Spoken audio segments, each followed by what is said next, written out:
Ang kwento ng Nokia ay nagsimula noong taong 1865, hindi sa teknolohiya kundi sa papel. Isang mining engineer na nagngangalang Frederick Edestam ang nagtayo ng isang wood pulp mill sa Tampere, Finland. Ito ang naging hudyat ng pagsilang ng Nokia na ipinangalan sa ilog ng Nokian Virta na dumadaloy sa bayan. Ang mill ay umunlad at nagtustos ng papel sa lumalaking bansa ng Finland. Ang bisyon ni Edestam ang naglatag ng pundasyon para sa kumpanya na magiging isang higante sa buong mundo.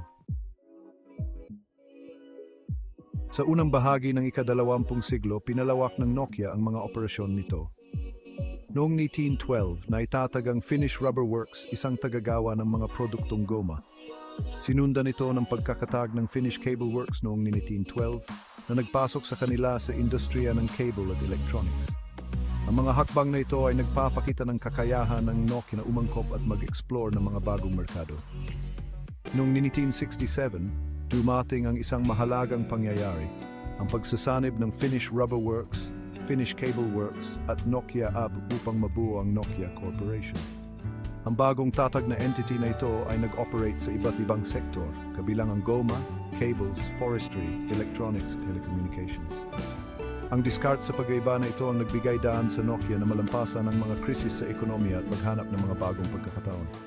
Ang dekada 80 ang naging hudyat ng pagpasok ng Nokia sa mundo ng telekomunikasyon. Binuo ng kumpanya ang Nordic Mobile Telephone o NMT Network, ang unang international cellular network sa mundo. Ito ang nagbukas ng daan para sa pagpasok ng Nokia sa mga mobile phone.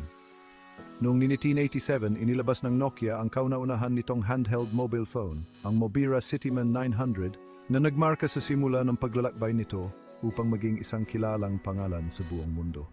Ang dekada 90 at unang bahagi ng dekada 2000 ang itinuturing na ginintuang panahon ng Nokia. Ang pagtuon ng kumpanya sa innovation at user-friendly design ang nagtulak dito sa tugatog ng merkado ng mobile phone. Ang mga iconic models ng Nokia tulad ng 3310 at 5110 ay naging mga global bestsellers, kilala sa kanilang tibay, mahabang buhay ng baterya, at ang nakaka-addict na larong Snake. Naging magkasing kahulugan ng Nokia sa mga mobile phone at umabot sa mahigit 40% market share noong 2007. Gayunpaman, hindi nagtagal ang dominasyon ng Nokia. Ang pagdating ng Apple iPhone noong 2007 ay nagmarka ng isang malaking pagbabago sa industriya ng mobile phone. Naging mabagal ang Nokia sa pag-adapt sa pagsikat ng mga smartphone at touchscreen.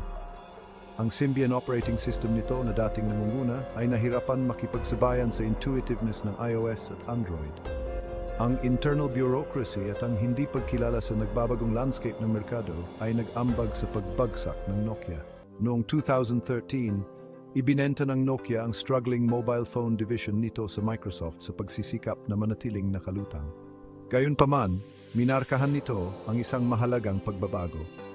Ang Nokia Networks, ang telecommunications infrastructure division ng kumpanya, ay umusbong bilang isang pangunahing manlalaro sa pag-unlad ng 4G at 5G technologies. Ang strategic shift na ito ang nagbigay daan sa Nokia na magamit ang kadalubhasaan nito sa isang mabilis na lumalagong merkado.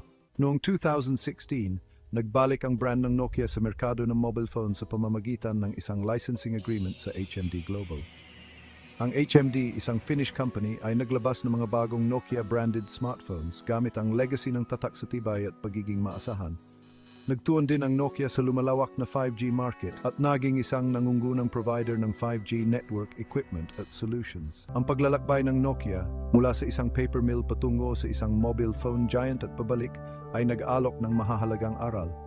Itinatampok nito ang kahalagahan ng adaptability, innovation, at ang pangangailangang yakapin ng pagbabago sa isang dynamic na technological landscape. Ang kwento ng Nokia ay nagsisilbing paalala na kahit ang mga higante ay maaring matisod, ngunit maaari ring muling bumang sa pamamagitan ng pag-aaral mula sa kanilang mga pagkakamali at pagsasamantala sa mga bagong pagkakataon. Ang katatagan ng kumpanya at ang kakayahang muling likhain ang sarili nito ay patunay sa pangmatagalang pamana nito.